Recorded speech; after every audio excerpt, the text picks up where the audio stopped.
Мне интересно знать, сколько у нас здесь женатых мужчины. Женатые мужчины, встаньте, пожалуйста.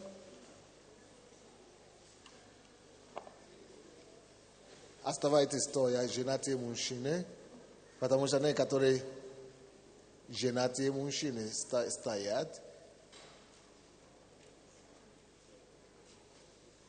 Просто я не могу это определить, потому что кто-то еще ходит.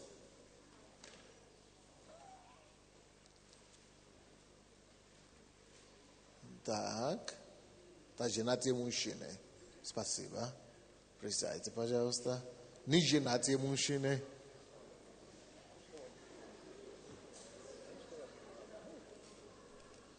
Не женатые мужчины. Тоже есть. Садитесь. Не женатые мужчины, еще раз, я прошу прощения.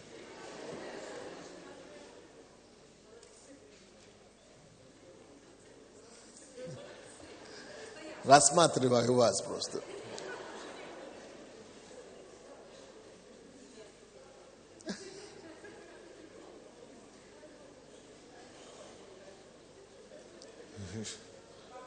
Что-то не похоже, что много из вас спешите к этому делу. Хорошо, садитесь. Вы не пришли, чтобы понравиться как-то. У меня на столе есть платок. Принесите, пожалуйста.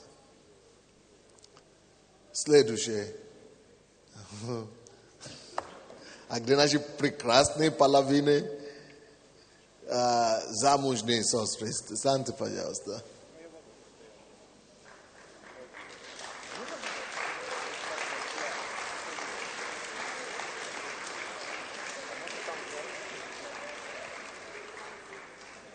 Хорошо, спасибо. Незамужние сестры, встаньте, пожалуйста.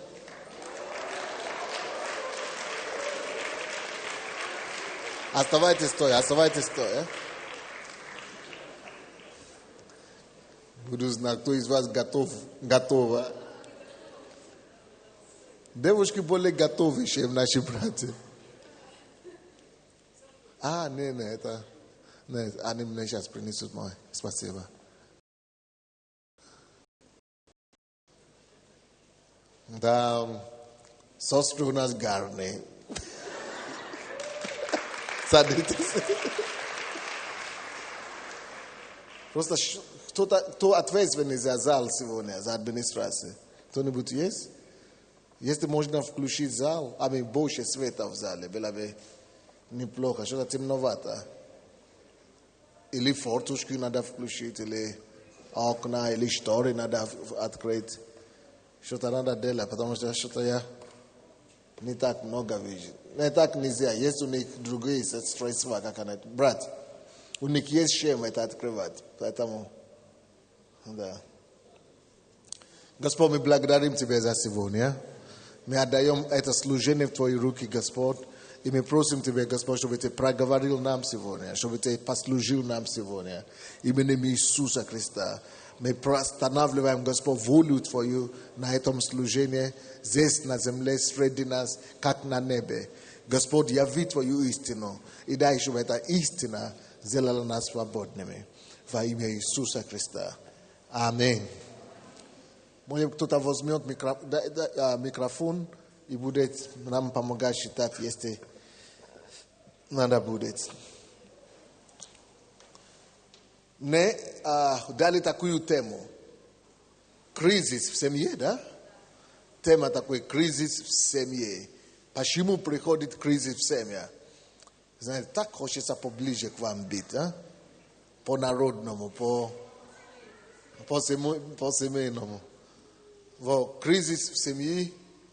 Слушай, они уже включили свет. Может быть, лучше будет со светом. Можно уже внизу? Ну, слава тебе, Господь. Чудо. По неуступчивости своей. Вот.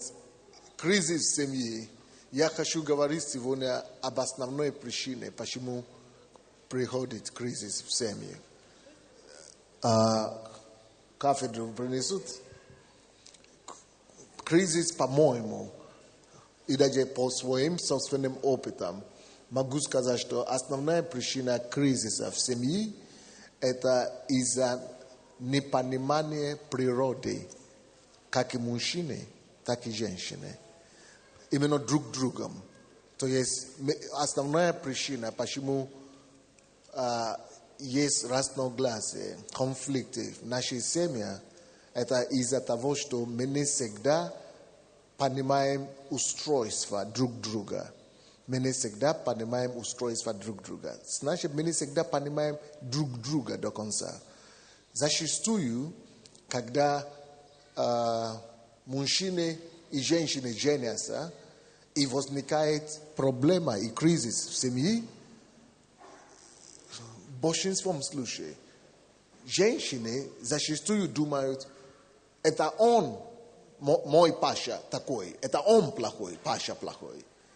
А она думает, нет, это Света, это она такая плохая, это она. Но по сути дела, если послушать, по моим опытам, консультируя людей, разговаривая с людьми и решая всякие конфликтные ситуации в семьях, я понимаю, что если бы на месте Паши был бы Андрей или Саша, что вот у такой Светы, без у кого нет понимания, устройства мужчины, эти проблемы бы возникли бы с любым мужчином, с кем бы она ни жила. И так, наоборот, так же, что если вот у Светы, если бы на месте Светы была бы Наташа, Валентина, да, или любая другая женщина, у Паши были бы такие же проблемы, как сейчас. Потому что если Паша не поймет самое главное, именно структуру, устройства женщины, женской натуры, то вот у него будут еще такие проблемы от состава женщинами. То есть проблема чаще всего не в том, что вот он, Саша, плохой, или вот он не так устроен, или вот она, Валентина, плохая, она так не устроена. Да, мы всегда любим этим себя утешать. Чуть-чуть сделайте меня тише, чуть-чуть, она мне. Да, мы всегда любим вот этим себя утешить и утешать. Почему? Потому что мы любим смотреть на чужой огород, или в чужой огород говорить, но вот его, Саша, вот он понимает. Или, допустим, его Валентина по-другому себя ведет.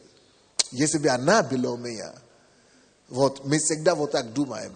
Это из-за того, что меньше всего хочется нам признаться себе самому, что, может быть, это я что-то не так делаю. Может быть, это я должен меняться или работать над собой. Никто не хочет на себе указать пальцы, что, может быть, я не прав. Бытие, 2 глава, 21-23 стихи. 21-23 стихи. 2 глава Бытие, 21-23 стихи. «И навел Господь Бог на человека крепкий сон, и когда он уснул, взял одно из ребер его и закрыл то место плотью. И создал Господь Бог из ребра, взятого у человека, жену, и привел ее к человеку. И сказал человек, вот это кость от костей моих и плоть от плоти моей. Она будет называться женой, ибо взята от мужа». По 23. Ой, выключили свет. Пожалуйста, опять я темный стал. Да, уже все хорошо. Вот в этом 18 стихе. Вы сказали читать 21 по 23. Да, я прошу прощения. В 18 стихе написано, и сказал Господь, Бог, нехорошо быть человеку одному. Сотворим ему помощника, соответственного ему. Он говорит, нехорошо быть человеку одному. Как и мужчине, нехорошо быть одному. Так и женщине нехорошо быть одному. Женщина это человек или нет? Человек. Значит, нехорошо быть человеком одному. Мужчина это человек или нет? Человек, конечно. Нехорошо быть человеку одному. Значит, и мужчине, как человек, нехорошо быть одному, и женщине, как человек, нехорошо быть одному. В результате подобного умозаключения Бога, что нехорошо человеку быть одному, он решил что-то сделать. Он принял решение обеспечить ответ, принести ответ. И он взял ребро из тела мужчины и оттуда создал женщину, как мы знаем, да? И привел эту женщину к мужчине и говорит, что вот твоя вторая половина. И тебе сейчас должна быть лучше, чем было раньше. Но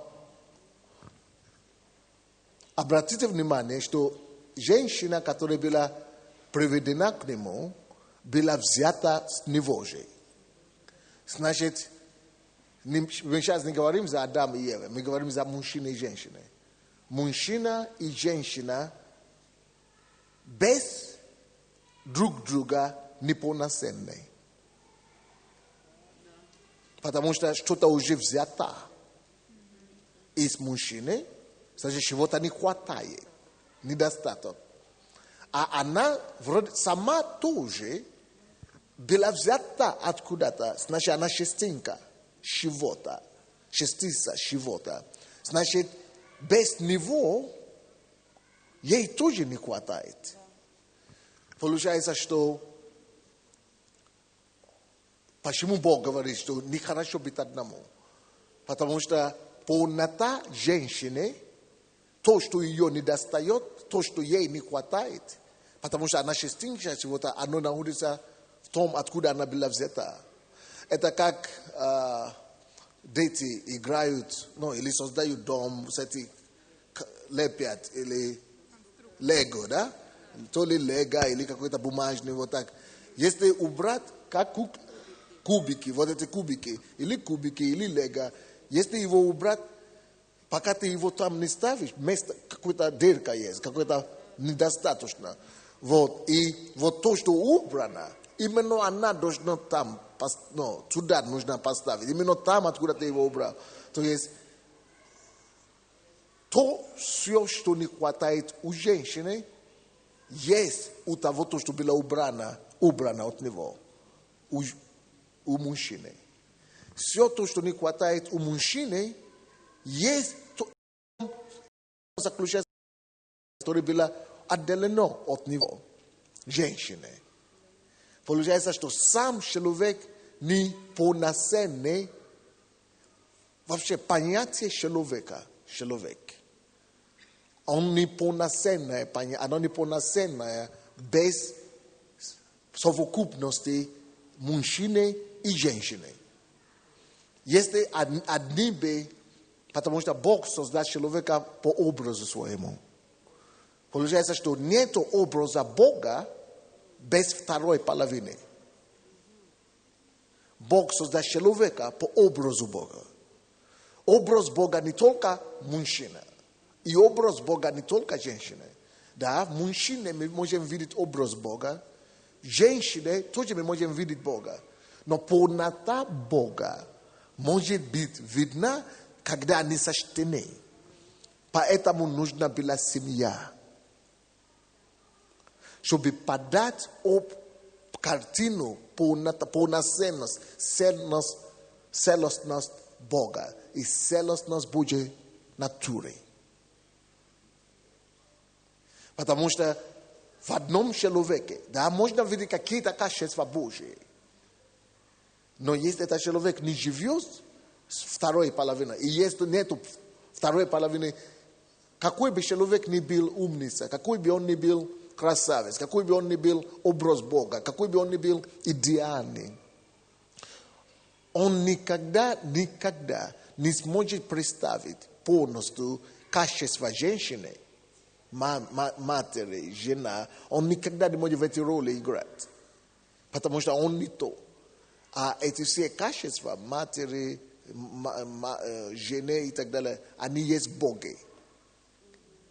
И поэтому, получается, эта часть Бога отсутствует, если ты только будешь изучать мужчину. И наоборот, какая бы женщина не была Божия, и какая бы она не была святая, если мы будем только женщину изучать, не будем мужа рядом или мужчины рядом, очень тяжело получить полную картину, какой же Бог. Потому что ты не увидишь мужской натуры Бога, те качества, которые в мужчине есть мужество, опора, смелость, дерзновение, сила и так далее, не хватает. Получается, что не обязательно, чтобы человек был женатым, чтобы он был я не говорю о том, что человек должен быть женатым или замужем, чтобы стать полноценным. Нет, не об этом я говорю. Я говорю о том, что картины Бога, образ Бога, полноты его понимания невозможно без понимания и мужчины, и женщины. Но человек сам по себе, Бог создал полноценным уже по себе. И мужчина, и женщина. Но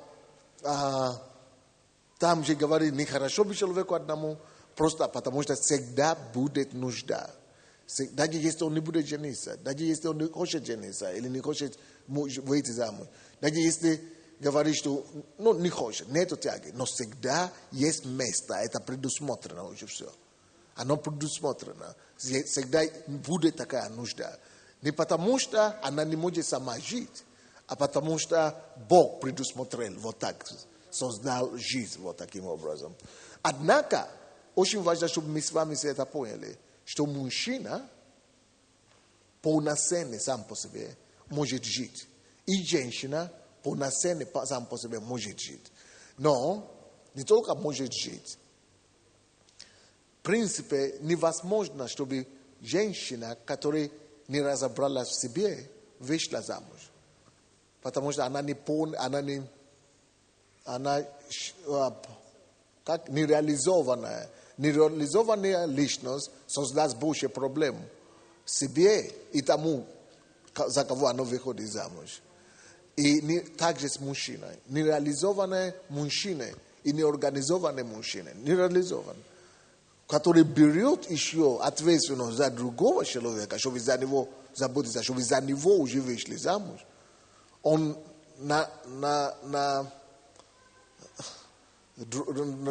надробит, или как вы говорите, нарубит столько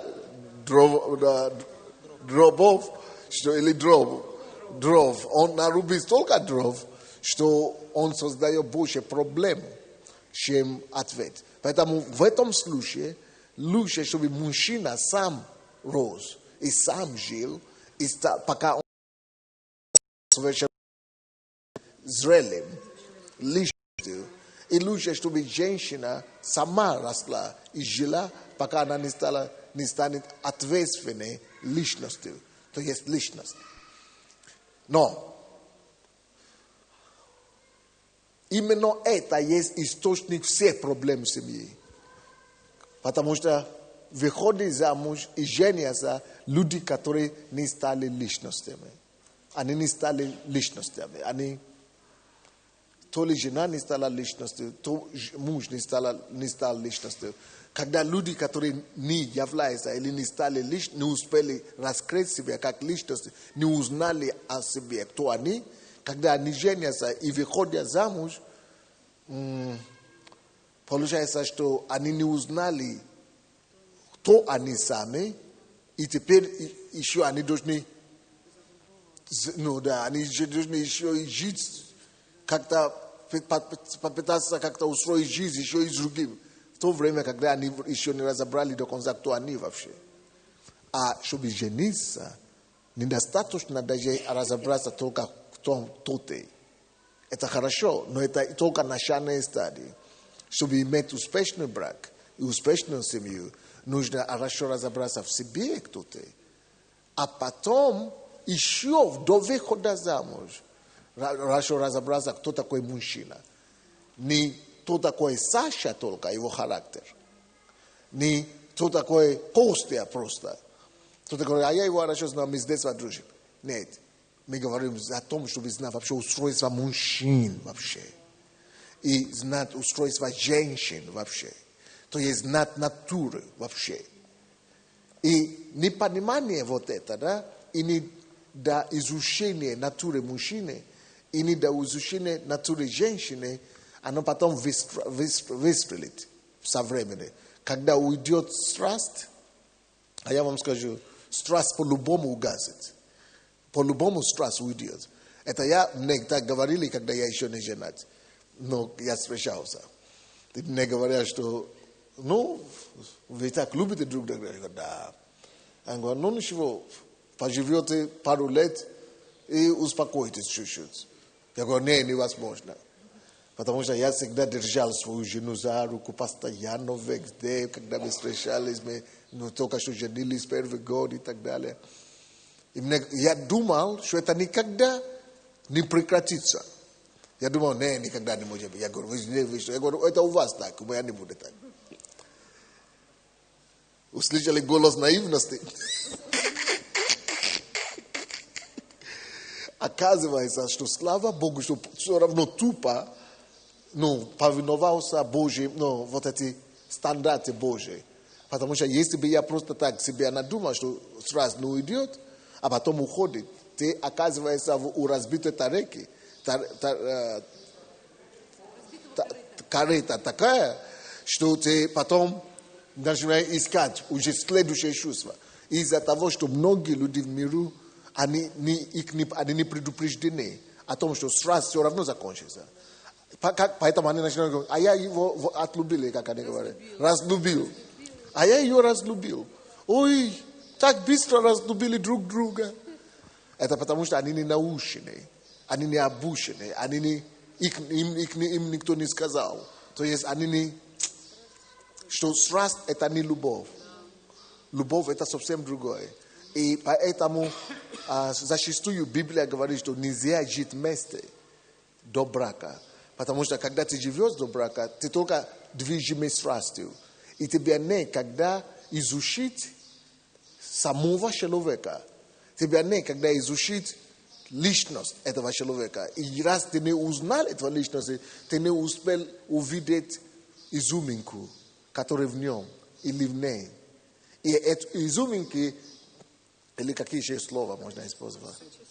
Да, уникальные качества, это то, что особенности, изюминки вот самой этого человека, самой этой девушки, чтобы знать, что не только ее тело я люблю, не только это самое, потому что когда страсть уходит, ты перестаешь замечать, что у ее тело, что она мисс Украины, или мисс Мира, или мисс Планеты, это тело уже ушло.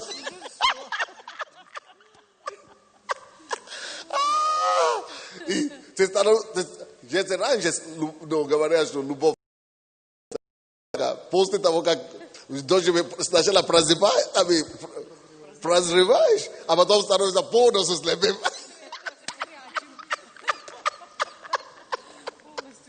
Снова спрашиваем, и за что тогда жить, если это уйдет? А надо теперь жить за то, что я ее знаю. Благодаря тому, что я увидел что-то в ней. Вот. Качество какое-то, я ее знаю. Я уже не просто красивую девушку люблю. Я уже Ларису знаю. Я Ларису уже люблю, личность люблю. Я вот, есть личность ее, я ее узнал, я ее познал. Я видел какой-то изюминки в ней. Да, много девушек, много сестер, много жен. Вот я видел какую-то изюминку, которая позволяет мне, уникальность, изюминка, которая позволяет мне понять, что нет. Она все равно среди всех превыше всех. Вот для меня, она именно для меня, она. Да, есть более красивые женщины, есть более умные женщины, есть более какие-то еще женщины. Но вот есть то, что у ней, которое совпадает с моим таким, которое мне соответствующее что-то. Есть какой-то изюминка такой-то, уникальность какой-то, который в ней именно для меня позволяет мне понять, что именно с ней я должен жить. Именно она создана для меня.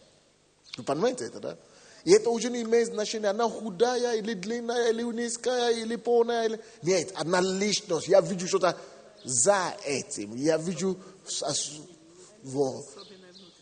то, что мне не хватает, то, что было убрано с меня. Я вижу то, что она прибавляет ко мне. Чем она добавляет меня, дополняет меня. То есть получается, что, короче, вот непонимание со стороны мужчин и со стороны женщин натуры друг друга, есть основа всех конфликтов семейных. То есть непонимание натуры женщин начинает толкать мужчины на то, чтобы думать, что именно Валя плохая. Вот именно она, мне не повезло. И начинает жалеть себе, что я, наверное, ошибся. Потому что она плачет. Поэтому ты думаешь, ты, наверное, ошибся. Женись на Таню, на Иру. Тоже заплачет даже, на тебе себе в плечо. Она капризная. Молодец, добро пожаловать в женский мир. Возьми любую.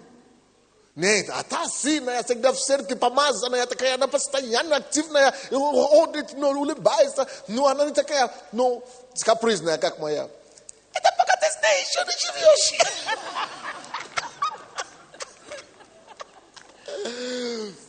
Попробуй пожить с ней, хотя бы пару месяцев. Обнаружишь, что та же самая натура женская. Поэтому тебе нужно знать эти вещи, прежде чем выходить замуж или жениться, и при этом знать, что, если такое дело, настроиться надо. Это их натура. Если так, ей плохо, или ей тяжело, и она нуждается в поддержке, или кому-то просто поплакаться, или настроение меняется, я должен знать, что в это время она больше всего во мне нуждается. То, что ее не хватает, я должен восполнить ее недостатки своей полнотой в это время. Поэтому мы созданы для друг друга. А мужчины, допустим, девушки говорят, чего он такой упрямый? Но я ему упорный, я ему говорю, а он, неужели надо ему несколько раз сказать, но я же ему уже объяснил. Но я же помню, он же уходит за мной. Я же еще не успеваю ахнуть. Он уже сделал. А тут ему говорю, убеждаю. А как будто не слышит.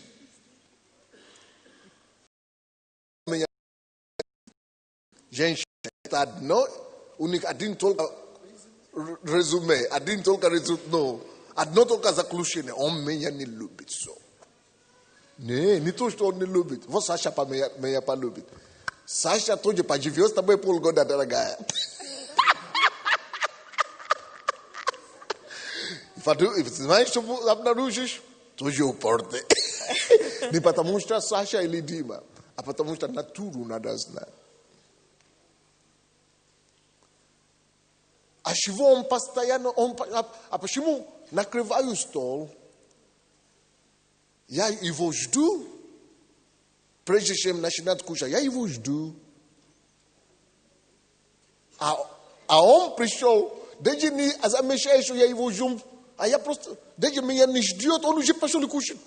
Что за народ? Вообще не воспитанный какой-то. Что за народ такой? Как вам сказать? Это народ называется мужчина.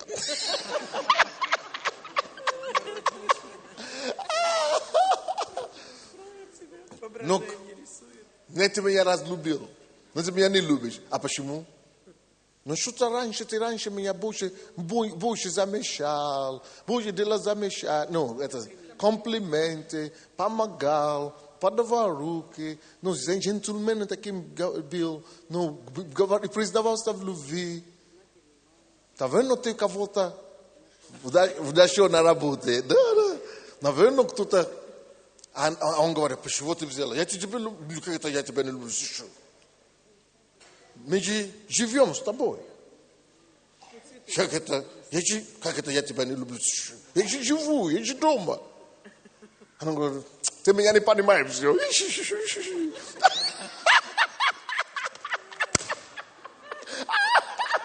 Он меня не понимает. Я, наверное, ошиблась. Почему я вышла? Неужели он меня обманул так? Ну, как вам сказать, ошиблась? Не совсем. Нужно просто знать вот этого народа, природу. Это другой. А какой? Ну, мужчина. Да, совершенно другие. Совершенно другие. Да. Есть процесс изменения, который у нас и мужчины, и у женщины происходит благодаря знанию этих вещей. Да, жены становятся лучшими. Не благодаря тому, что она Саша, или она Валя, или она Ира, а благодаря тому, что она знает. Может быть, где-то она читала, или где-то ее обучали, или где-то она над собой поработала, она узнала природу мужчины, и как себя вести, и благодаря тому, что ее научили, она ведет себя соответственно, она подстраивается под этими спецификами мужчины. Вот поэтому она становится женщиной, которая дольше живет в семье, или более счастливой в семье. Мудрой называется. Но не потому, что она просто Саша, или она Ира, или она просто повезло. Нет, по повезло не получается. Или по именно по лицу тоже не получается. То есть это только по знанию. А также мужья. Почему мы говорим, но почему этот муж понимает, почему этот мужчина все это понимает, а этот вообще ничего не понимает, он не въезжает. А потому что то, что отличает хороших мужей от не совсем, это потому что, может быть, тот хороший где-то успел научиться, или что-то насчитать, или его наставили, и он смог подстраиваться и знать, как себя вести, то есть он где-то узнал какие-то истины, которые ему позволяют знать природу женщины и вести себя также исходительно. Но понятно или непонятно? То есть самая главная причина кризиса в семье это именно в этом, что мужчины не всегда понимают натуру женщин. И женщины не всегда понимают натуру мужчин. Я не знаю, если вы здесь, не надо, если вы женщина, я не знаю ни одну женщину в мире, которая бы жила бы год, хотя бы с мужчиной, неважно, в браке или в гражданском или как-то, которая бы не допустила бы себе такое место, что он меня не понимает. Он меня не понимает. Нету такой случая. Все. Ведь все женщины живут с разными мужчинами. И все однажды говорят об этом. Он меня не понимает. А потому что надо понять суть мужчины. И также обратное, истина. Я не знаю ни одного мужчины, который бы не сказал, я, наверное, ошибся.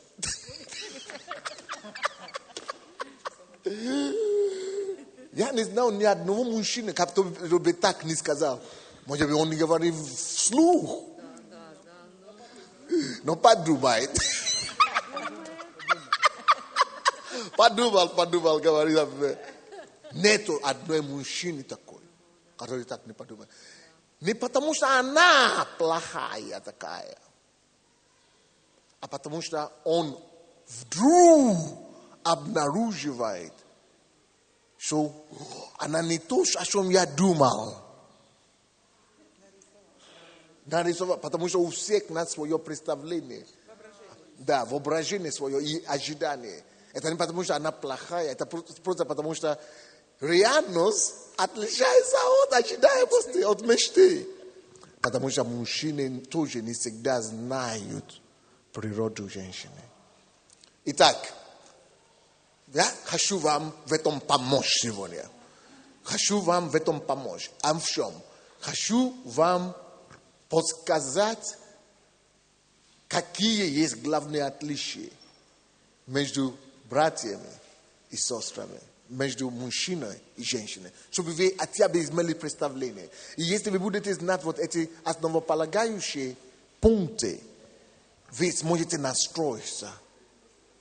И благодаря тому, что вы будете знать, как реагировать, как себя вести, у вас большой шанс и большая возможность избежать многих конфликтов, которые привели уже к катастрофе во многих семьях.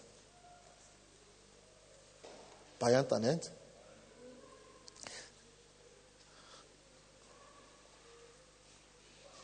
А почему отличие? А потому что один взят от другого. Потому что чего-то здесь не хватает, чего-то здесь не хватает. То есть наши потребности разные. Мы разные просто. Поэтому первое, что нужно понять, мужчина и женщина, это то, что мы разные. Это источник всех конфликтов. Если мы не понимаем это, вы знаете, когда я пришел к Богу, я думал, самое главное это то, что мы ходим в одну церковь. Самое главное это то, что мы верующие все. Я же верующий, она тоже верующая. Мы ходим в одну церковь, слушаем одни проповеди. Нет проблем, слава тебе, Господь. И подсознание это мне дает, я себя, накручивал, якобы, мы же сестры, братья и сестры, значит, мы одни, мы ходим в одну церковь. То есть, якобы, вот так, что-то такое представление, что мы поймем друг друга, мы понимаем друг друга, мы одни. Но на самом деле, это не от этого зависит, не об этом сейчас речь, что мы ходим в одну церковь. Или кто-то говорит, мы в одном районе выросли. Или некоторые даже семьи, особенно аристократические, в истории, наверное, вы слышали, когда аристократические семьи говорят, надо жениться на людей своего ранга или своего положения, уровня. Чтобы положение были, что если вы, один на другой уровень или положение общества конфликты. Но не от этого зависит. Даже люди одного положения, одного уровня, то же самые проблемы, не в этом дело. Дело именно в том, что важно обучать мужчин и важно обучать женщин в том, что мы разные. И я хочу сказать всем пасторам нашим, которые занимаются вот этим делом, подготовки молодежи к браку, семейным делом. Хочу сказать вам, что вы обязательно должны это различие подчеркнуть еще больше, чем вы подчеркиваете. Я знаю, что вы подчеркиваете, но было бы неплохо еще больше акцент сделать. Почему? Потому что именно это отличие, оно приводит к тому, что многие люди объявляют помолвку, так?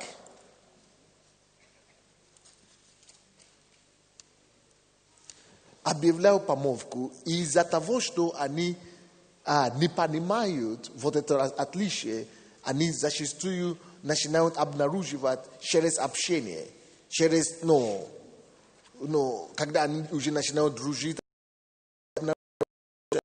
нам не подходит. Не потому, что она не подходила, потому что она другая, и потому что она другая. И из-за этого, к сожалению, бывает, как вам сказать, разрывы в помолвке. Из-за этого часто бывают разрывы помолвки. Поэтому, что нужно, вот я с одним человеком разговаривал, который сделал разрыв помолвки, и потом сделал другую помолвку. И во время этой другой помолвки я спрашивал у него, я говорю, слушай, вот у тебя была помолвка, что-то там не сложилось, и ты сделал разрыв помолвки. Он говорит, да. Я говорю, а сейчас, вот ты скоро будешь жениться, как сейчас у тебя все идеально, здесь нету никаких уже вопросов. Он говорит, пастор, если честно говорит, вопросы те же.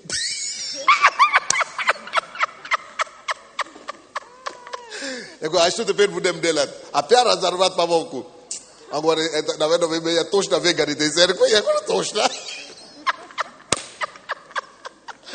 Потому что не в девушках проблема, а в себе. Надо чуть поработать над собой, надо чуть себя изменить, надо чуть себя покорректировать в чем-то. Да, понимание Божьей женщин. Поэтому, послушайте меня, есть люди, которые разрывают отношения во время помолвки. За них я сейчас говорю. Ну, потом именно из-за того, что они сталкиваются с этим отличием. Вот, надо им сказать о том, что будет такой момент. Некоторые, это во время помолвки, они с этим сталкиваются, с этим отличием, и от шока, не, я лучше не войду, не, я лучше вот сейчас назад, или как там, задную возьму, включу задную, да, передачу, чем туда влез. А он ошибается, они ошибаются, если они включают такую задную. Потому что, ну, по сути дела, проблема не в ней, а просто проблема в этом отличии. Поэтому надо всегда нам учить, что будет такой момент, чтобы они это ожидали. Что будет момент такой, как? Готовый, что будет такой момент, когда ты думаешь, я ошибся. Еще во время помолвки, я, наверное, ошибся. То есть, надо, чтобы они поняли, какая разница между страстью и любовью, и потом, чтобы они поняли вот это отличие, которое они увидят. Что, возможно, такое будет, что вы испугнетесь. Возможно, такое будет, что вы, будете шокированы, вы захотите убежать. Возможно, вы увидите что-то такое. То об этом сразу надо сказать, что я, наверное, ее не люблю. Особенно мужчины. Потому что они часто думают, они часто прилагают усилия большое, чтобы завоевать ее, а потом они начинают видеть, что это не совсем как они себя представляли. А она женщины в начале всегда говорят, не. Но когда ее уже сердце склонено, она уже полностью отдается. И в это время он начинает говорить, не. Это самый большой удар, это самое большое предательство, это самое большое раны, которое может быть. Это нельзя делать. И об этом надо говорить людям, что лучше себе вообще не делать предложение, чем потом взять заднюю, и это вообще безответственно. Именно из-за того, что это безответственно, из-за эгоизма. Эгоизм говорит, я что-то увидел, не, я боюсь. Вот надо это все предупредить. И, конечно, есть моменты в помолвке, когда ты видишь серьезные вещи. Да, эти вещи надо об этом обговорить, поднимать их, и если действительно надо разорвать помолвку. Но я сейчас говорю за те ситуации, когда просто из-за эти отличия. И пастора должны разобраться в этом, где именно из-за страха, отличия, и где действительно серьезная причина, чтобы разорвать помолвку. Вы понимаете, да? И надо вообще, чтобы такой был тема, момент сомнения. Вот такая тема должна быть целая. В школе подготовки к браку. Момент, или может быть не момент, или момент сомнения. Или период сомнения. Чтобы мы учили их об этих периодах сомнения. Начиная со времени встречания, даже после свадьбы, это продолжается на какое-то время тоже. И эти сомнения, как я уже сказал, вызваны часто именно тем, что мы не знаем друг друга натуру.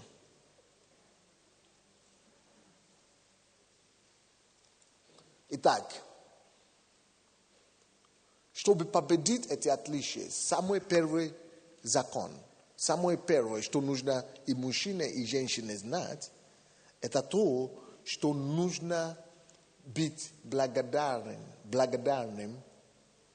за нее, такая, что она есть вообще. За такой, как она есть. Надо, как это сказать, это не благодарность, какое-то слово. Appreciate по-английски. Надо ценить, быть признательны, быть благодарны за то, что за нее, то, как она есть. И тоже надо быть, женщины тоже, быть благодарны и быть признательны за то, что он есть такой. Моей жизни и моей жизни.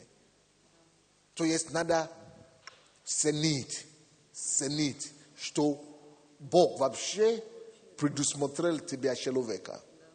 Женщина ли или мужчина, вообще то, что Бог предусмотрел, вообще, вот надо просто быть благодарным. Вот надо иметь благодарное сердце такое. тому человеку, который Бог тебе дал. Какая бы она ни была, какой бы он ни был, с этого начни сначала. Сначала цени. Потому что если эта высокая оценка будет изначально, какое бы она ни была, если эта высокая оценка и благодарность будет Богу, что Он тебя благословил человеком, то с этой высокой позиции сердца, это расположение, это такое расположение сердца, что тяжело сбить тебя с такой высокой высоты. Состояние благодарности и признательности, это такое защита бывает, это дает такое благоговенность, которое не позволяет тебе злоупотребить. Вот что я ищу. Благодарность и признательность позволяет тебе оценить лучше и спасает тебя, сберегает тебя от злоупотребления того, что Бог тебе дал. Это то же самое по поводу церкви и так далее. Люди, которые более благодарны, их невозможно сбить с толку. И люди, которые благодарны, их нельзя запутать, запудрить мозги. Нельзя. Люди, которые благодарны тоже. Какая бы моя жена, вот моя жена, принцесса, пастор Боссе, да? Что бы она ни делала, извините, этого не будет. Но даже если она пойдет с мужчиной какой-то бит и так далее, все равно я ее прошу. Все равно я ее приму. Это моя мужчина, я это говорю. Почему? Потому что я уже благодарен Богу настолько, что она даже согласилась со мной жить. Кто я такой, чтобы вообще кто-то согласился со мной жить? Позиция благодарности.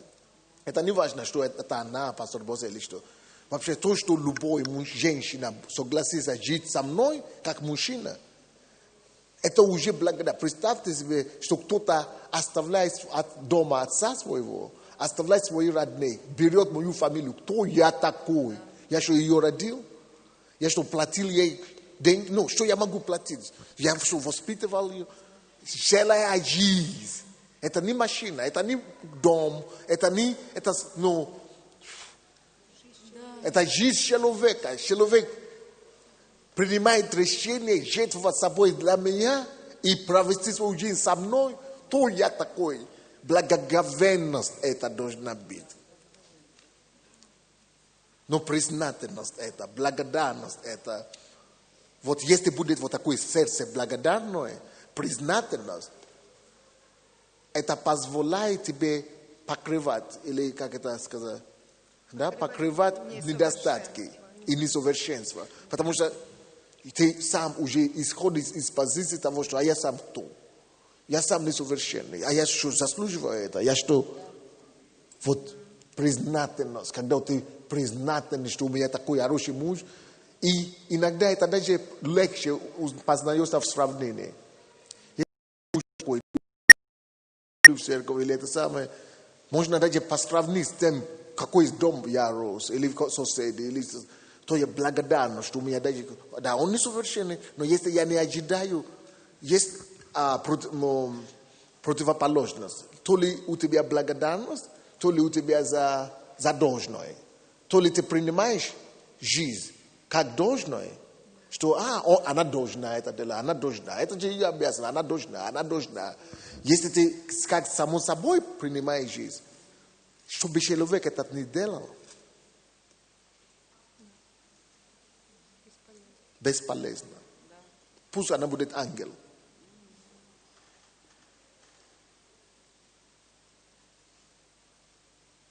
Но если ты принимаешь жизнь благодарностью, даже если что-то не делаешь. Вот, допустим, я никогда не требую у моей жены, что почему ты не готовила. Ну, я, допустим, приеду сейчас, да, домой. Я спрашиваю, есть что-то кушать? Она говорит, нет, или я, нет, нет проблем, иду сам делаю что-то. Почему?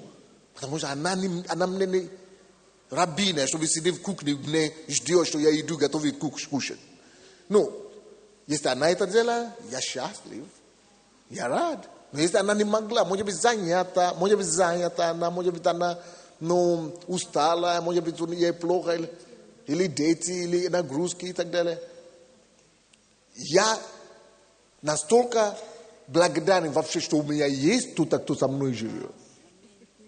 Что я не имею права требовать у нее, что я уже благодарен ей, даже что она очень что-то мне делает. Или, допустим, я не представляю себе, что я когда-нибудь буду говорить мою жену, иди гладить мою одежду, допустим. Или, ну, подготовим носки, допустим, или рубашку, или вообще что-нибудь, или вообще что-нибудь делать для меня. Я не требую ничего никогда. Если она хочет, если у нее есть положение, у нее есть возможность, я буду счастлив. Кто-то говорит, это не твоя обязанность, как мужчина, это твоя обязанность, ты должна, что за жена, какая ты... Это детство и деспотизм тоже. Люби ее так, чтобы она бежала это делать. Ты относи к ней так, с почтением, такой любви, ты сей в ней столько добро так, чтобы она сама захочет. Я помню, когда мы только что женились, меня в это время, потому что я был не женатым, и меня постоянно кормили в офисе днем. Ну, я целый день в офисе, меня постоянно кормили в офисе. И когда я женат тоже, и я содерживал в офисе, я всегда кушал. И когда я еду и приезжаю домой, и моя жена узнает, что я уже кушал, это такая трагедия для нее. Потому что она старалась, потому что она хотела быть женой и так далее. Но мне нужно было потом потратить время, чтобы ее переубедить в этом, чтобы ее... Что ты не рабина. Эй, послушай, принцесса, я буду приезжать домой, я перестал, короче, кушать в офисе, конечно. Но несмотря на то, что я перестал кушать в офисе, я только дома кушаю, но при том я должен ей был донести, что все равно, даже если я дома кушаю, ты не должна. Потому что иногда ты видишь эти жен, они такие преданные, я вообще удивляюсь. Но она больная, или у нее менструация, или у нее настроение, или у нее живот болит, или у нее голова болит и так далее. Какие-то тяжелые, переменчивые настроение, ну, это самое состояние. И она все равно считает, что я должна. Вот почему я пришел к этому выводу. Что жена вообще не должна ничего. Потому что те процессов, столько процессов происходит внутри женщины, сложнее 3 раза больше, чем мужчины. И даже по своей жене вижу, как она часто... Вот это даже чего стоит эта менструация каждый месяц. Чего стоит переменчивая физиология. И я еще должен ее просить, с нее чего-то требовать. Я кто? Деспот или садист какой-то или что ли. И это мужчины, я думал, как мне это донести до мужчин, Боже мой. Это же еще не будем говорить о том, что она же еще где-то забеременеет. Она же еще ребенка будет носить. Еще считает, что я должна бежать в кухню, что-то готовить и так далее.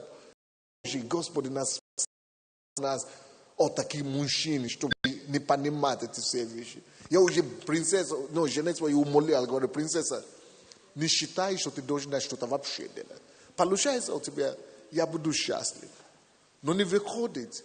Может быть, позвонишь мне раньше или что-то, и она мне начала звонить. Возьми что-то по дороге, или что-то себе купи, или сам себе что-то готовить и так далее. Класс. А по поводу одежды, или носки, или рубашку, гладить, или стиль. Я что, инвалид какой-то представили к ней или что ли? А? Не, я просто не понял.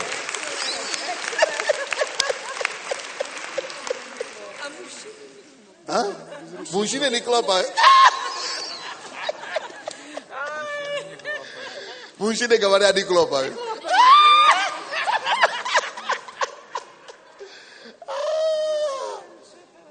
Нет, я просто... Ну, если ты видишь, я не знаю, как вы, ваши жены, может быть, вы какие-то на каком-то стале женились, или дерево какое-то, или стальная женщина какая-то. Если она не стал, или не стальная женщина, не матрон, то, по-моему, все видят, какие бывают процессы с женщинами. Если вы живете с ней, если вы видите что-нибудь. как можно после этого еще чего-то требовать такого?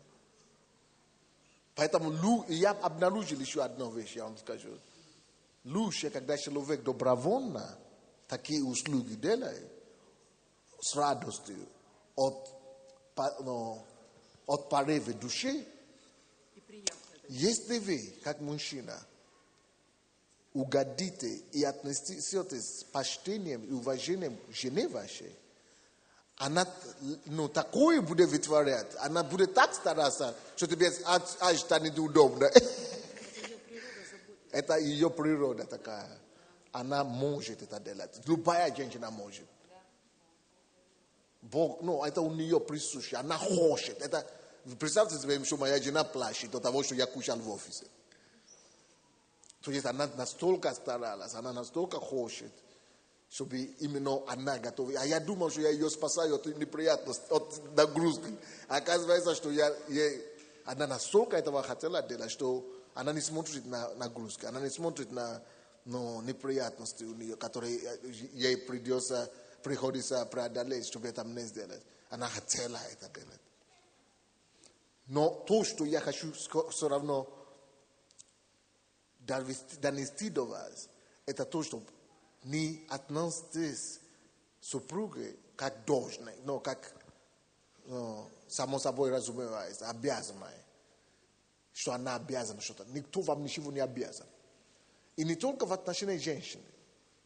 Мужчины тоже. Допустим, есть некоторые женщины, которые говорят, он не выносит мусор. Он тебе что? Дядя Джоан, или какой Джоан там? Дон Джоан какой-то. Он тебе что? Мальчик на бабушка или что ли? Если ты хочешь, чтобы он выносил мусор, не смотивируй. Так, преподнеси это хорошо. Так, но тоже по приказу или донести, или свести роли твоего мужа, двухметрового.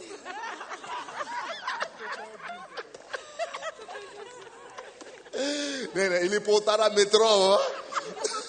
Или даже если 1-метровый. Но мужчина все-таки свести мужчину до мусорного ведроноса или как там. Это же вообще. Девушка, о чем думаете, а? Опустите его так. И поймите, сестры, я вам скажу, женщины. Мужчины гордый народ.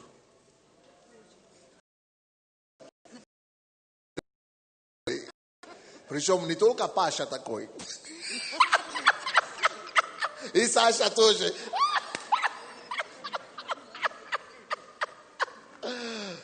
Поэтому я вам скажу такое. Хотя все мужчины выносят мусор, да? Почти все. Выносят мусор. И это уже стало как норма для нас, да? Поверьте мне на слово, поверьте мне, я вам говорю ответственно, как мужчина. Хотя все мужчины выносят ведро и мусор, но каждый раз, когда они это делают, им нужно было себе убивать, смирить и даже где-то уничтожать. Хотя они это делают, но вы даже не знаете, чего это им стоит. Если бы вы знали, чего это им стоит, вы бы даже их попросили сами, что не надо. Хотя они не жалуются, а ты еще жалуешься, что он не такой. Что за женщина, ты еще жалуешься, что он не такой. Если бы вы знали, женщины, через чего он проходит, чтобы это мусор вынести. Вы бы вообще сказали, нет, слушай, не надо, дорогой. Если бы вы знали, как ему приходится себя преодолевать. Не потому что тяжело мусор вынести или гвоздь забить. Но это не свойственно мужчине бить мальчика на побегушка. Особенно у собственной жены. Если он это хочет делать, своего инициатива, пускай делает. И если желательно не просить. Но если вам придется просить,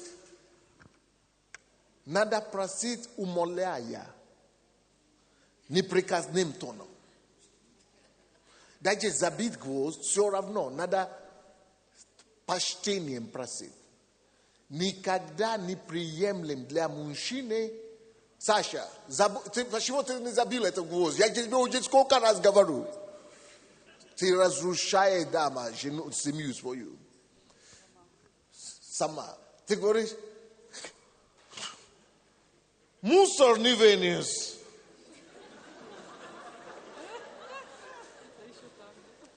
Он может быть даже и молчит.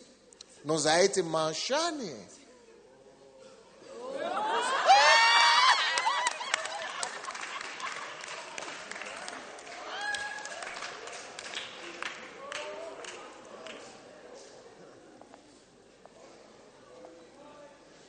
за этим молчанием стоит такой, это потому что он сильный, ибо ему надо было победить себя, чтобы промолчать.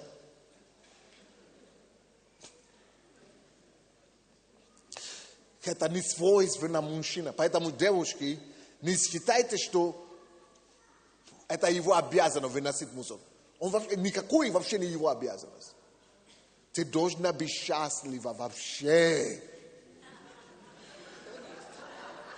что этот человек есть в твоей жизни. У вас не должно быть какие-то заоблачные или вообще какие-то требования. Что за мужчина? Лучше, чтобы у меня никого не было. Он сидит с утра до вечера телевизор смотрит. Слушай, хорошо, выгони его. Останется самой, будет сама смотреть своего телевизора.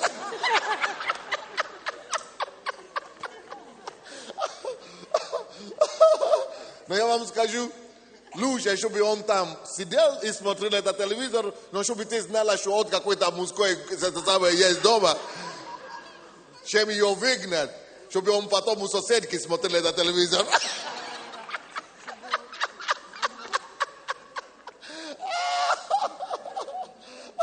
Я вам скажу, какой бы он ни был, лучше, чтобы он там сидел у себя в доме, смотрел этот телевизор. Но если ты его выгонишь, и он начнет его смотреть, как это, на себе, как это, все-таки надо было его придержать.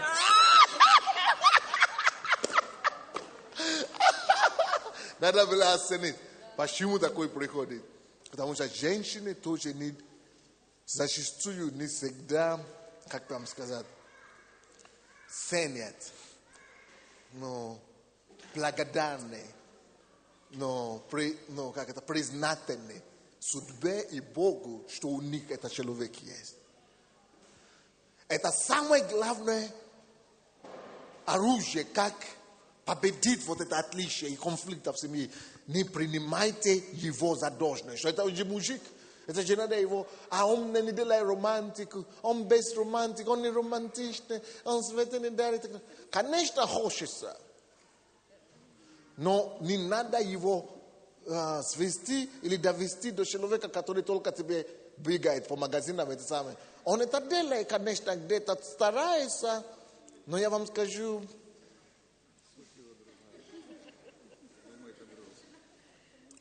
он, конечно, старается.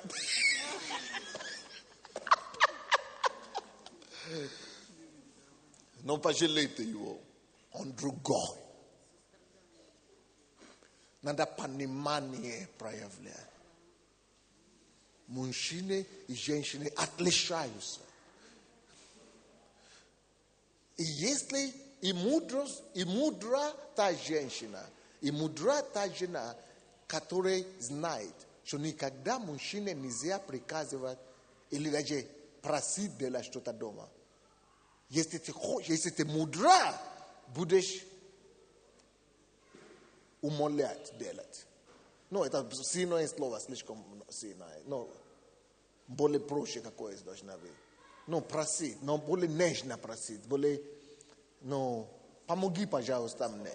Располагательно. То есть, допустим, Слушай, надо там забить гвоздь. Это одно. Сашка, ты мог бы помочь мне, там пробить здесь гвоздь? Мне просто, здесь нету его, она нужна нам, мы хотим это самое. Если у тебя время будет, или когда у тебя найдется время, не надо говорить, прямо сейчас беги это сделать. Нет. Когда у тебя будет время, ты, пожалуйста, помоги мне это сделать, помоги мне это сделать. Как будто он делает вам одолжение. Мудрая женщина всегда должен спросить как одолжение, не как должное. Это всегда должно быть форма одолжения. Еще раз говорю, это всегда должна быть форма одолжения. А потом, то, что мужчина еще не воспринимал никогда. Это когда говорит, Саша! Да, а он смотрит свой телевизор, или газету читает, или футбол, да. Саша! Да. Что надо? Ну, что там? Подойди сюда. Он говорит, ну, говори, что там. То есть, если даже что-то нужно делать, да, не надо его оторвать именно в данные сию минуты. Вот мужчина, потому что они это расценивают как контроль над своей индивидуальностью, над своей личностью и независимостью. Но если вы начнете, а он не идет. Хорошо. И не идет. Даже если нету футбола. Он сидит. Но ты вынесешь или нет? Он вынесу. Ну, ты сейчас назад сказал вынесешь, потом ты... Но теперь давайте я вам объясню психологию мужчины, почему не встает и почему не идет. Если бы он для него встать сразу и пойти вынести, это то же самое, что его раздели на площади. Связали веревкой связали и начали его тащить за собой, вот, как собака. Это не натурально для мужчины, это не его природа, чтобы ему приказали. Даже если он хочет идти, не побежи сразу, он пускай успокоится это, пускай он... Я пойду, когда я хочу.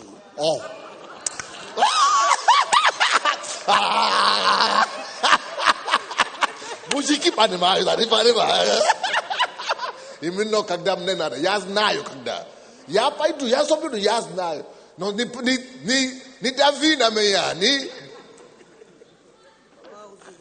Паузу надо это видеть. Женщины, научитесь выдержать эту паузу.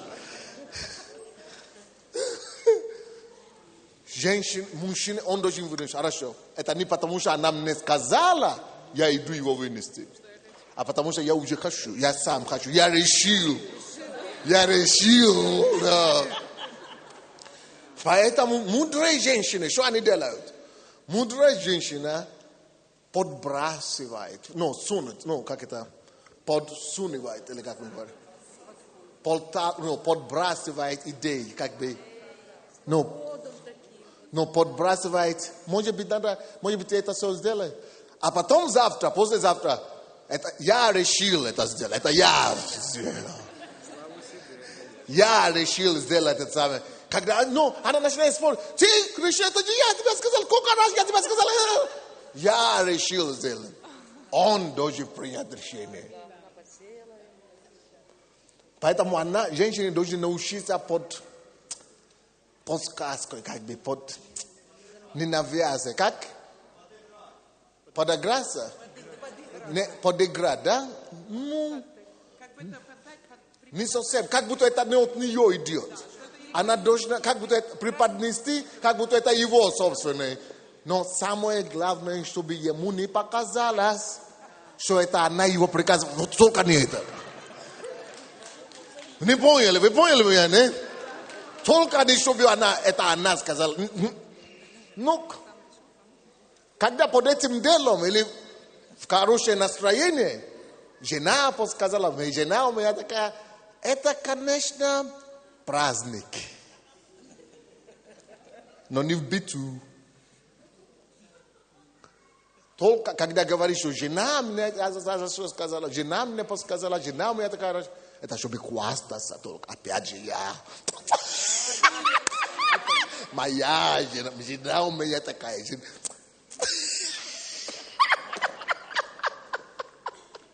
Только чтобы хвастаться. А если ты думаешь, он меня любит, он даже с друзьям своим говорит. И ты думаешь, что потому что он друзьям своим говорит, придем домой, я начну ему говорить, что нужно делать, еще больше скажу ему. Он как изменится, как на 180 градусов. То тебя только что хвалил за твоей спиной друзьям. То ты пыталась воспользоваться этим и начала говорить, давай, сделай это самое. То он уже другой, неменяемый, он уже... Потому что не думаешь, что потому что я тебя хвалил, потому что я так говорил, ты начинаешь надо мной издеваться. Что? А он уже другой, он уже никакой. Первое. Мужчины должны научиться ценить того, что тебя... Моя жена, я к этому выводу пришел. Она мне ничего не должна. Даже постели, извините. Я прошу разрешения, пожалуйста, можно, принцесса? Потому что я не знаю, что у нее настроение, что у нее это самое. Особенно просить постели мужчины. В то время, когда ты ничего хорошего не делал в протяжении дня, ты не подыграл, ты тоже не подыграл. Тут надо уже ее подыгрывать. То тебя и можно отфутболить. То есть никто никому не должен в семье. Мы партнеры. Она, мой партнер, мой равный, но эта жена должна считать его как глава, а он считает ее как равной. Не жена качает право, что я равная, но жена считает как глава, а он считает ее как равной. Вы видите, как баланс.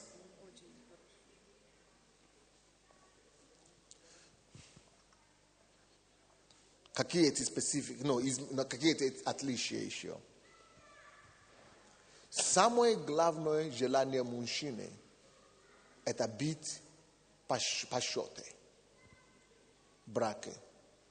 Самая необходимая потребность мужчины, мужа в семье – это чтобы его жена посчитала. Не только жена, чтобы вообще быть посчитаемой. Она должна его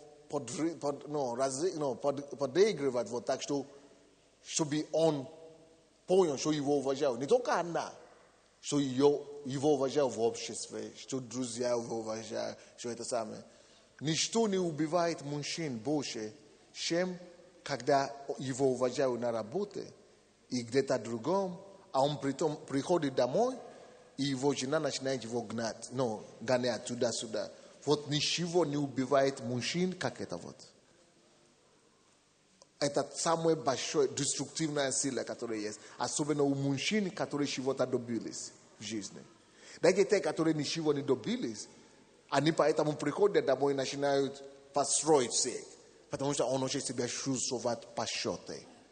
Поэтому женщины, не ждите, пока он напьется и начнет вам строить. Да, или издеваться над вами, или добиваться своими силами, это по счету или уважение. Сами давайте это по счету уважение. Дайте, ваша задача первая, должны дать своему супругу понять, что ты посчитаема. Ты посчитаем, прошу прощения. Ты посчитаем, не только мною, ты посчитаем в круге друзей. Ты посчитаем, среди моих подруг. Ты уважаем. Даже если не совсем всегда так, если не всегда совсем так, но в принципе, хотя бы в твои глаза пускай так будет. Мужчина жаждет уважения, почтения. Ефесянам 5:22. Именно благодаря этому Бог и сказал эти слова. Ефесянам 5:22.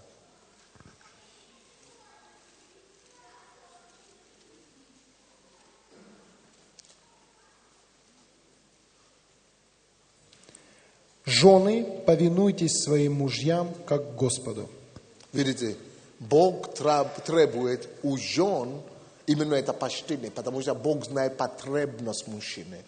Бог знает его нужды. Бог знает, в чем он нуждается больше всего. Поэтому просит женщин, что, пожалуйста, дайте это ему. Вот, если вам удастся побольше постраивать, или подыгрывать, или создавать ему атмосферу уважения, у вас будет хороший дом.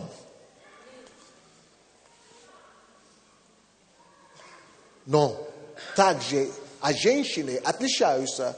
Да, женщины хотят быть уважаемые тоже, но не так, как мужчины.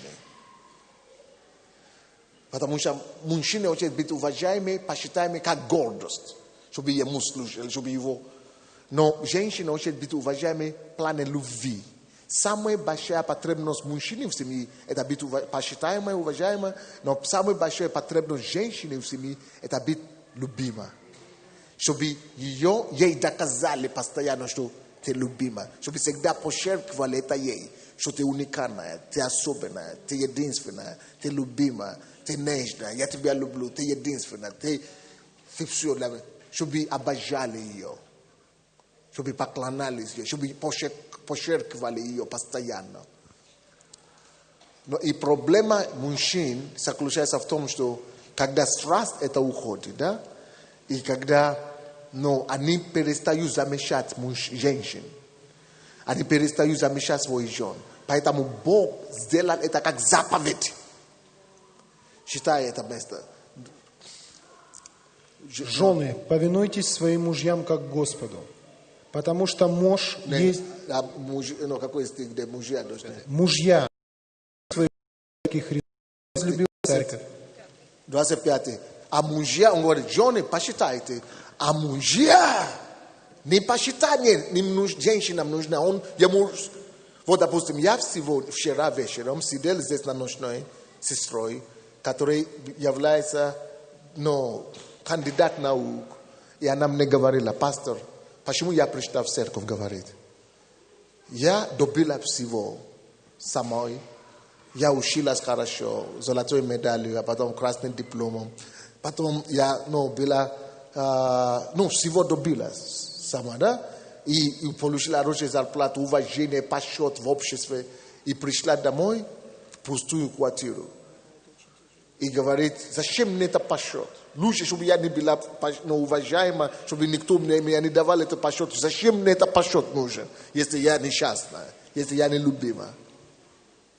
И упала в такую депрессию, что она не хотела жить. У нее зарплата, почет, она доцент, университета и так далее. Она говорит, зачем? А мужчина, это самое главное. Он соберите жены, соберите детей, только дайте мне положение вот такое. Это мужчина. А женщина, ее первая, самая главная потребность, не в почете особо, не в уважении или поклонении, чтобы ее уважали. Но ее самая главная потребность, совсем обратно противоположная, в том, чтобы ее обожали, чтобы ее носили в руках. Чтобы всегда, даже если это не правда, чтобы всегда говорить ей, что она красивая. Но красивая не всегда имеется в виду физически. Надо всегда ей говорить, она красивая, потому что она красивая, как личность. Она красивая, как человек. Она всегда красивая, потому что внутри красота больше, чем внешняя красота. И важно, чтобы ей всегда говорить, что она любима. Несмотря на то, что ты полная из-за беременности, дорогая. Несмотря на то, что ты добавила вес, или ты беременная, сейчас ты немощна. Но ты любишь, я тебя так люблю. Когда моя жена беременная, я больше ей делаю комплименты, и больше ее говорю слова, чем когда она даже не беременная. Потому что она чувствует себя, что я уже не такая стройная, как обычно, я уже не такая, молодая, как это или что-то. Тем больше она старше становится, тем больше она должна знать, что нет, а для меня ничего не изменилось. Ты потрясающая, ты красивая, ты самая лучшая, ты... Она должна слышать постоянно об этом, чтобы ее утвердили, она должна утверждаться в этом. Вот это для нее есть любовь, вот это. Она должна, у нее есть потребность, потребность в любви. Точно так же, как у мужчины есть потребность в почете, да? Она имеет потребность в любви. Потребность. Именно потребность. Потребность. Поэтому мужчинам это не понять. Потому что мужчины всегда спрашивают, чего ты постоянно требуешь, чтобы я тебя люблю. Если бы я тебя люблю, я бы не жил с тобой. Не в этом деле. Она должна быть уверена, что несмотря на то, что ты уже имеешь ее, что ты все равно ее любишь. И ты не увлечен в другой, или в стороне и так далее. У нас мужчина это в почете. В семье. Самое главное потребность женщины это что? Любви. Вот главное отличие. Главное отличие. Следующее отличие мужчины.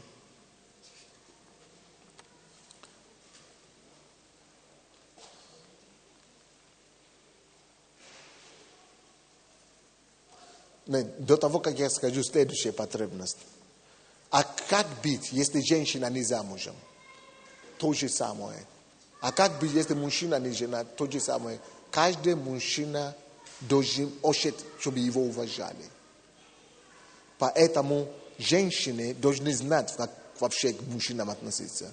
Если вы поймете, что потребность мужчины есть в этом, чтобы их уважали, вы не будете так обзывать их, посылать их, гнать их, как вы делали. Вы будете нормально относиться к ним с почетом. От этого зависит, какое будет у них тоже отношение к вам. А если женщина не замужем и так далее, то же самое потребность остается. Поэтому мужчины имеют обязательства или моральную потребность. У каждого мужчина имеет моральную потребность от Бога, обязательство от Бога любить женщин. Даже если она не твоя жена. Любить твою мать. Любить твою сестру. И это дух религии, как оно действует. Мужчина не замечает вообще сестер в церкви. И именно оправдание такое находит, что я не хочу глаз. Или я... Это слабый все равно мужчина. Нужно уважать, и нужно посчитать, нужно замечать сестер по-любому. И нужно быть теми братьями вокруг них, которые может им даст такой нежность, не греша. Не греша. Я не знаю, понимаете, что я говорю или нет? Делать комплименты, подавать руки, знак уважения, внимания, но при этом держать в достаточном расстоянии, чтобы не нарушить золотую середину. Отцовское сердце, молодец. Отцовское сердце. Каждая женщина нуждается в этой любви отцовской. Не любви интимной всегда. Вообще-то даже в семье вы удивитесь, что женщина не всегда требует секс. Или не всегда секс нужен. Она нуждается в любви больше, чем секс.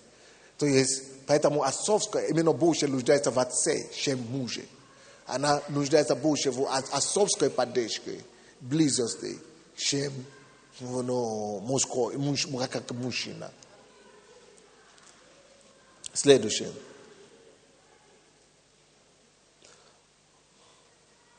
Отличие между мужчиной и женщиной. Для мужчины очень важно завоевать авторитет через карьеру, через достижения какие-то. Поэтому для мужчины самое главное это работа.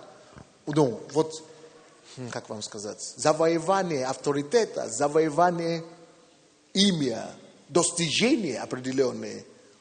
Оно самоутверждает мужчины. Мужчина хочет добиться деньги, хочет завоевать рынок, хочет завоевать это самое. И ждет, чтобы жена это замечала. Ждет, чтобы жена комплименты говорит, восхищалась.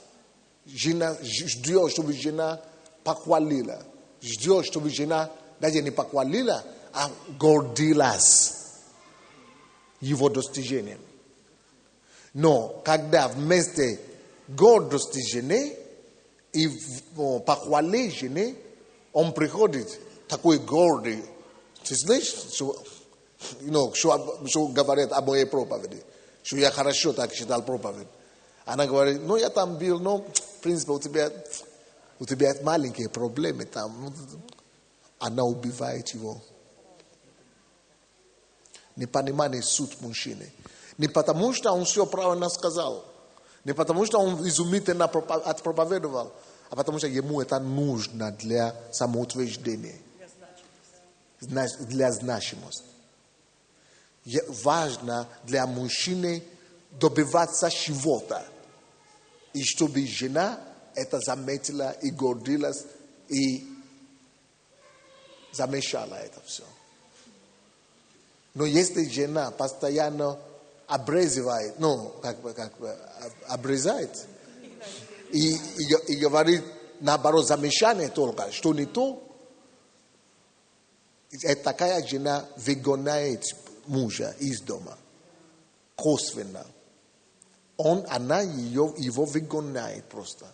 Она просто его выгоняет из дома. Потому что он пойдет к секретарю, который постоянно говорит комплименты. Он пойдет к секретарше, который постоянно замечает его достижения. Ему так легче жить, чем тушить огонь дома постоянно. А кто-то говорит мне, какая же она, это же никакая женщина, страшная такая, она мразь, она некрасивая.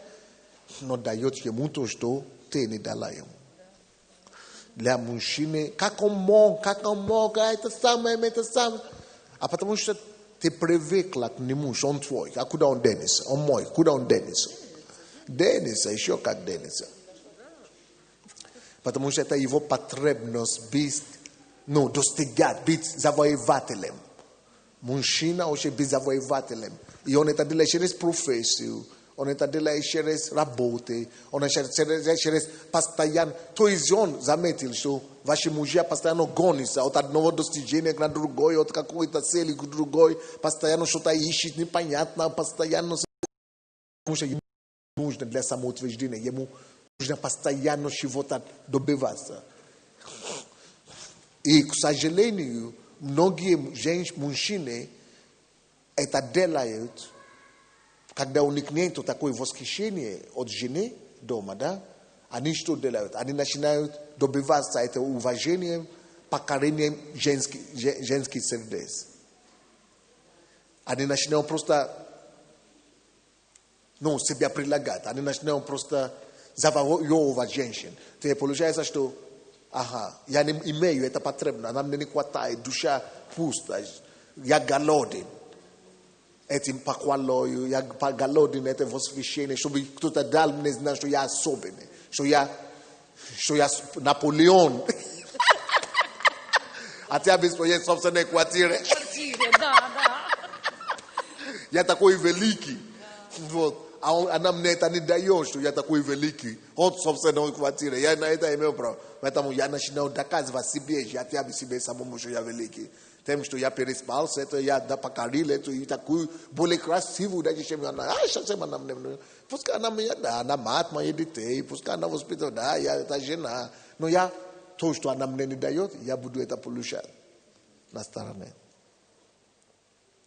Чтобы вы просто знали менталитет мужчин, почему они вот так бывают.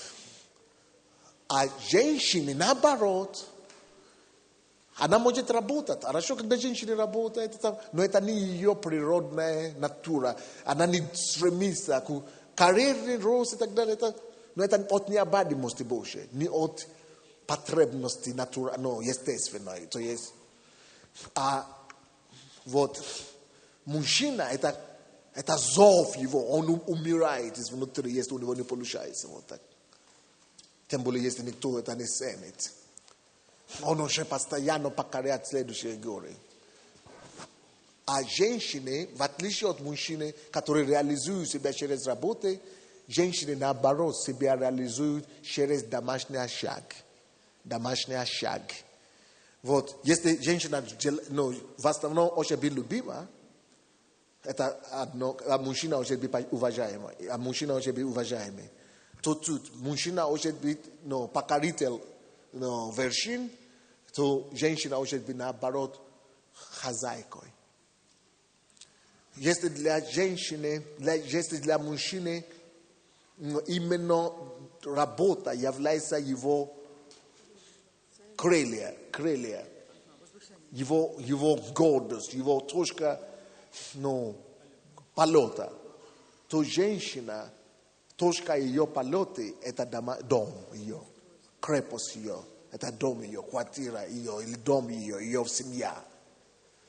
И вы, наверное, думаете, постоянно женщины тянут мужчин. Это же наша семья. Мы же с тобой семья. Куда ты уходишь? Почему ты это самое? Ты же почему ты куда-то с друзьями или на работу? Ты семью не уважаешь. Ты это самое. А потому что он заставляет себя даже семью уважать. Это не присуще ему. Он любит семью. Он возвращается в семью. Очень возвращается. Но это не такая потребность для него, как для женщины. Извините. Это для вас шок, женщины. Но я прошу прощения. Факт заключается в том, что мужчина все равно хочет больше идти куда-то, чем домой. Он хочет идти домой только после того, как он уже чего-то сделал. Чего-то просто для отдыха, для уюта, для того, чтобы кто-то опять похвалил.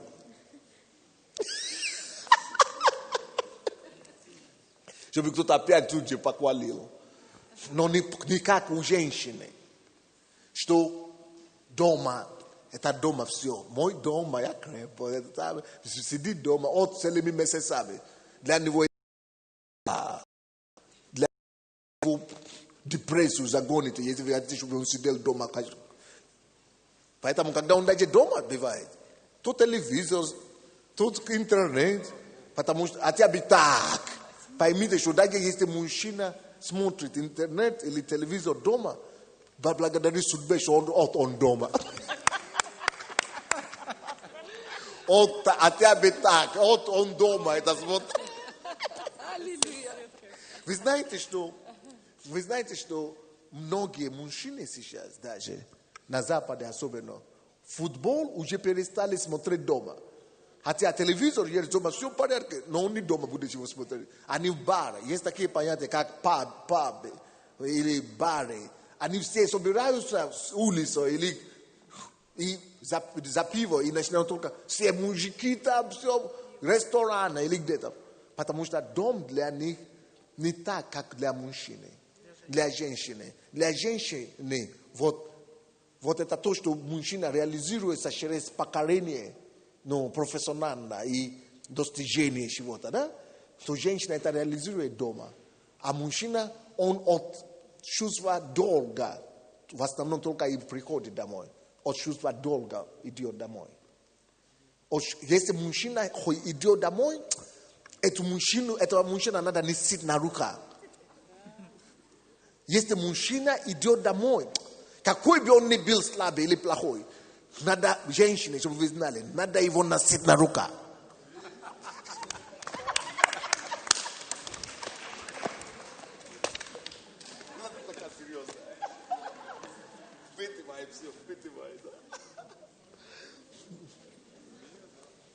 Но женщины зачастую это не знают, что для него даже идти домой это подвиг.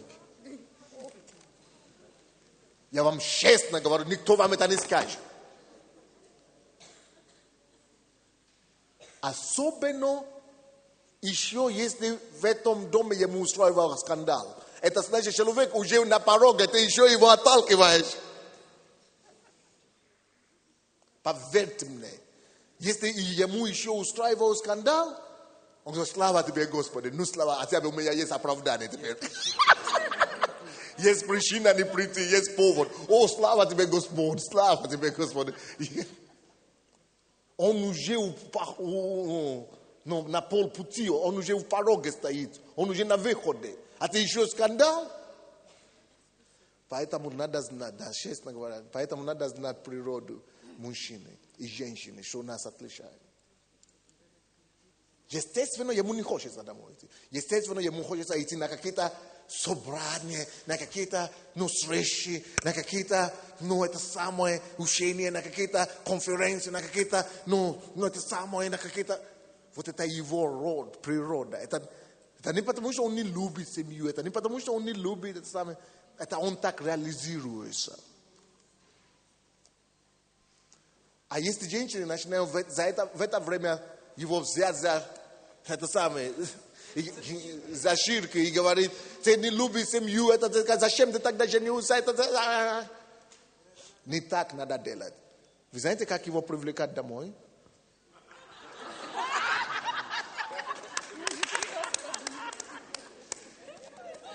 Братья примут решение жениться. Его нужно привлечь домой тем, чтобы вы доказали ему, что у него получается. Что вы замечаете, что он такой молодец. Да, надо его утверждать в том, что он делает. И надо его постоянно утверждать, поддерживать, чтобы вы сказали, ты молодец, интересоваться его работой. Не в детали, а как ты скептик, вот они это вообще ненавидят. Интересоваться, имею в виду, что поддержать. Говорит, что, ты молодец. Ты стараешься вообще. Спасибо за то, что ты стараешься для семьи. Спасибо за то, что ты делаешь, стараешься для меня. Я тебя ценю. Я признать, подчеркнуть его достижения. Подчеркнуть его важность. Важность, подчеркивая его важность. Кто-то говорит, я боюсь, чтобы он не возгордился. Я боюсь. Это не твоя дело. Пускай Бог об этом позаботится. Тебе надо наоборот позаботиться, чтобы его гордость не упала. Потому что если жена опустит мужа, не важно, какие у него там достижения. Ты его убила. Даже если весь мир его посчитает. Поэтому он будет это искать где-то другом.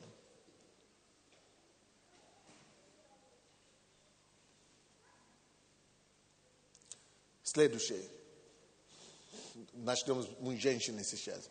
Женщины больше, если мужчина хочет, чтобы его заслуги, за его заслуги хвалили, чтобы его достижения подчеркивали, чтобы его гордость толкать, то женщины наоборот нуждаются просто чтобы с ней были рядом. Как это называется? Companionship на английском. Чтобы ее выслушали, допустим. Чтобы просто быть возле нее рядом.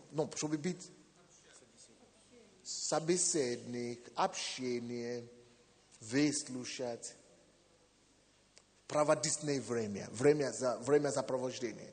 Вот для женщины важно, чтобы просто ее любовь была рядом, был рядом. Вот почему она постоянно делает акцент на семью. Почему она постоянно делает акцент на дом. Потому что она хочет, чтобы его любовь была рядом с ним дома. А почему дом? Чтобы не на публике. Она хочет, чтобы ты, как муж, дала ей знать, что ты единственная. Я ухожу от толпы. Я ухожу от всех других женщин. И прихожу к тебе домой. Она говорит, что наш дом, но на самом деле она подразумевает, что я, ко мне.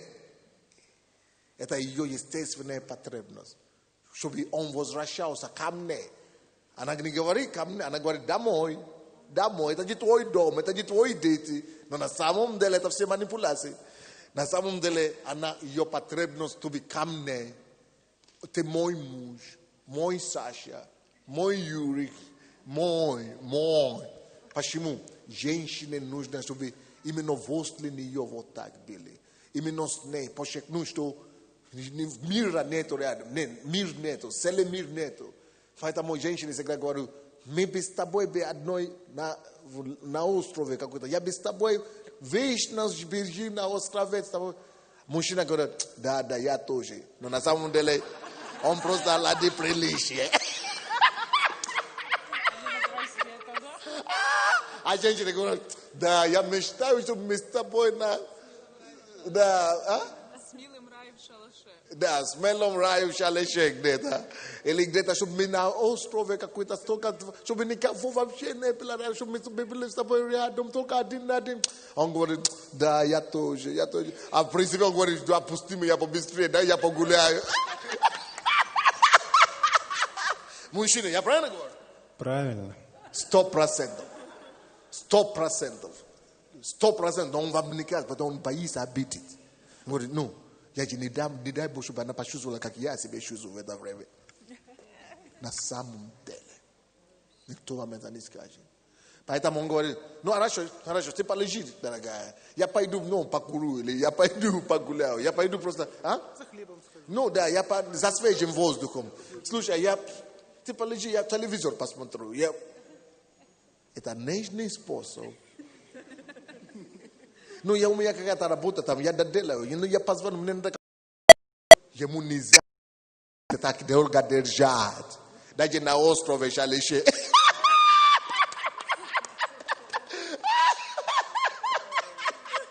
Пойду поплаваю. Потому что медовый месяц только. Медовый месяц. Даже неделю месяц. Медовый месяц. А он говорит, да, медовый месяц, поехали. Потом после первой недели. А ты думаешь, женщина говорит, я не знаю, что с ним произошло. Если только месяц, медовый месяц. А он уже свое сделал, самое главное. Я уже сделал свое дело. Ну, мы поедем. В принципе, давай, будем гулять. А он мучится. Она говорит, давай еще одну неделю побудем.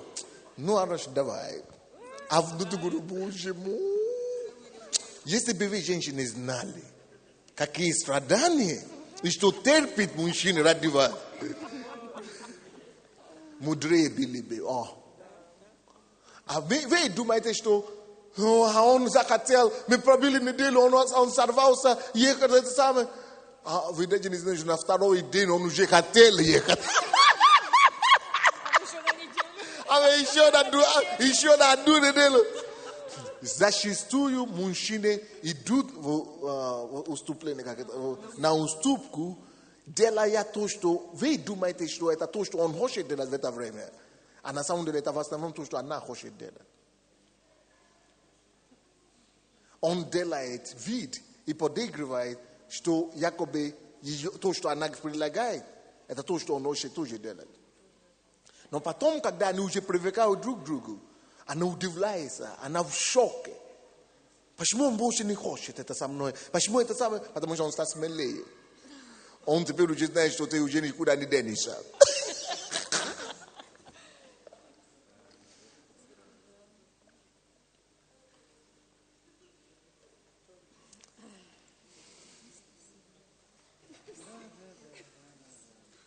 И это не потому, что он Саша или он Дима, а потому что природа, мужская природа отличается. Поэтому ты спрашиваешь у него, как жена, я говорю, пойдем в это самое. Он говорит, пойдем. Он не рад. А женщины всегда, часто считают, что это само собой, это же хорошо, я хочу, это же я к лучшему, это же я... А он говорит, хорошо, давай. А он, чего у него такое настроение? Потому что если ты услышишь его мнение, у тебя наоборот настроение попортится.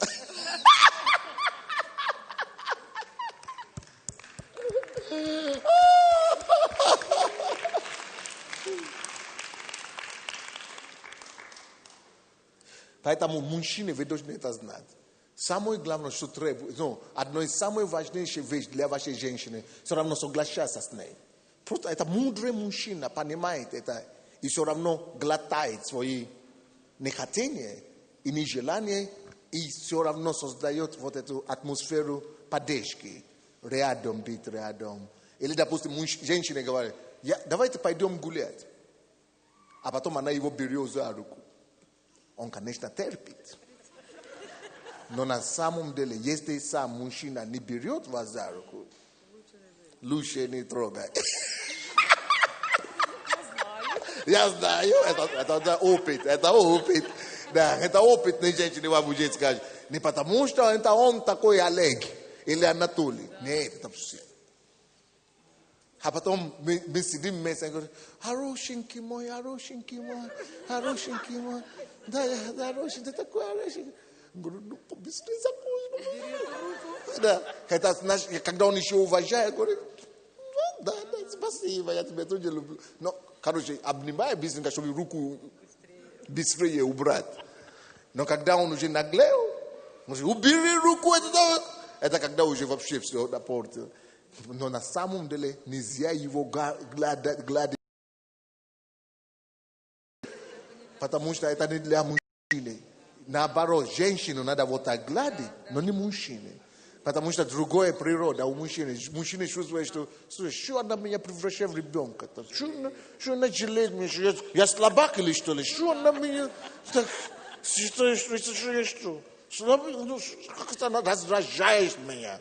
Но он не говорит, он так тише. Он терпит. Делай видео, спасибо, я тебя тоже люблю. Но это сквозь зубы. Но если женщина, наоборот, надо говорить, то есть для женщины, мужчины, поймите, что это просто они другие. Мужчины должны быть рядом больше. И быть, женщина это нужна потребность. Чтобы их гладили, чтобы ходить с ними погулять по паркам, чтобы просто рядом стоять. И все то, что не интересно мужчине, короче, это тоже интересно женщине. И как муж, надо брать ответственность за это. Как муж, надо просто составлять себе тупо это дело. Просто тупо.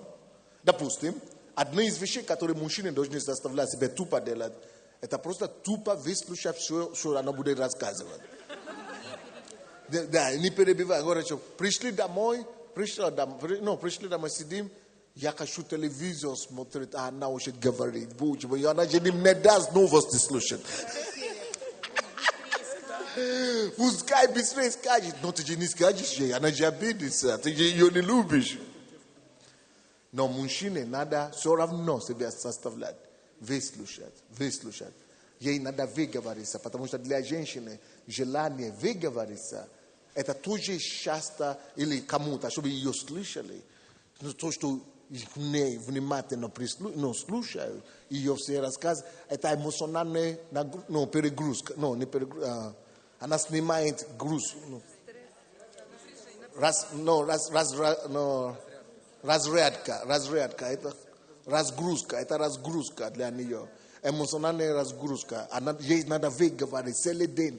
И каждый день мужчина должен находить такое время, душевный момент. Когда ты просто обнимаешь ее или сидите рядом, и она выговаривает. Даже если тебе не хочется и не интересно, ты все равно должен говорить, да, серьезно. Не надо просто сидеть и говорить, да. Потому что этим тоже ты ее убиваешь. Потому что она видит, что ты не заинтересован, что ты не проявляет интерес к ней. Для нее это отсутствие интереса и заинтересован, что ты не захвачен этим, это то же самое, как отвержение. Это то же самое, что ты ее отверг, что ты ее не любишь. Поэтому, когда она рассказывает самую скучную, самую нудную историю, ты должен говорить, серьезно? Молодец, да? Да, я тоже. Ты должен быть оживленным такой, короче, актером чуть-чуть. Но ничего, не помешает.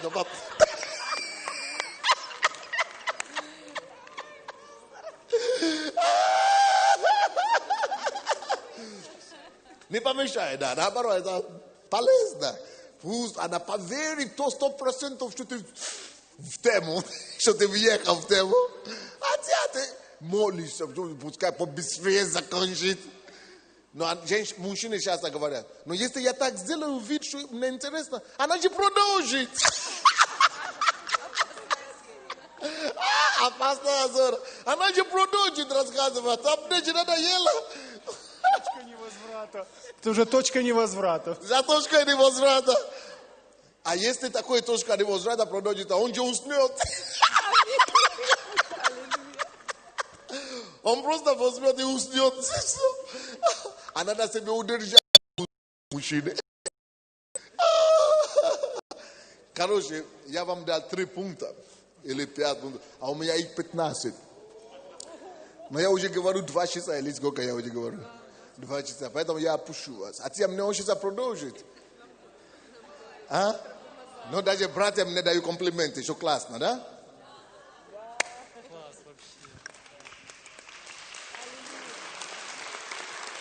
Ты женат? Женат? Не женат, да? Ну что ты скажешь? Очень хорошо я много для себя взял с этой лекции. Мужчина, ты согласен, да, как мужчина? Да, соглашаюсь. Кто-то еще что-то хочет сказать? Братья счастливы, потому что их начнут понимать наконец-то. Да, спасибо, пастор, вам за эту проповедь. Я бы, если бы честно, сидел бы до конца, до 15 пунктов здесь. Это до 6 утра, значит. И даже до 9 следующего вечера. Потому что, ну, это настолько ценно, просто то, что вы сказали. Я даже сам теперь понял, почему я сижу и не бежу выносить мусор сразу же. Я даже сам про себя понял. Молодец, молодец. И Потому надеюсь, что это не он, не потому что он плохой, а потому что природа.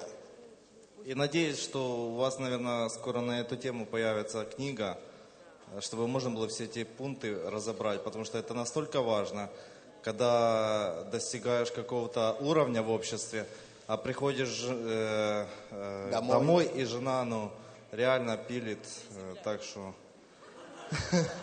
Ну, просто вот могу с сестрам откровение такое, что вот единственное, что меня удерживает уже 2 года, это Бог и все. То есть больше ничего меня не удерживает здесь. Потому что я взял ответственность за семью и то есть принял решение, что я не уйду. А ты знаешь, сколько таких мужчин? Я думаю, что их очень много. Очень много. Зная украинский характер наших женщин. Да. Вот так вот. Может быть, вы знаете, что мы можем делать? Может быть, пока я в Киеве и в Украине, мы можем делать вот такие семинары семейные каждую субботу. Да.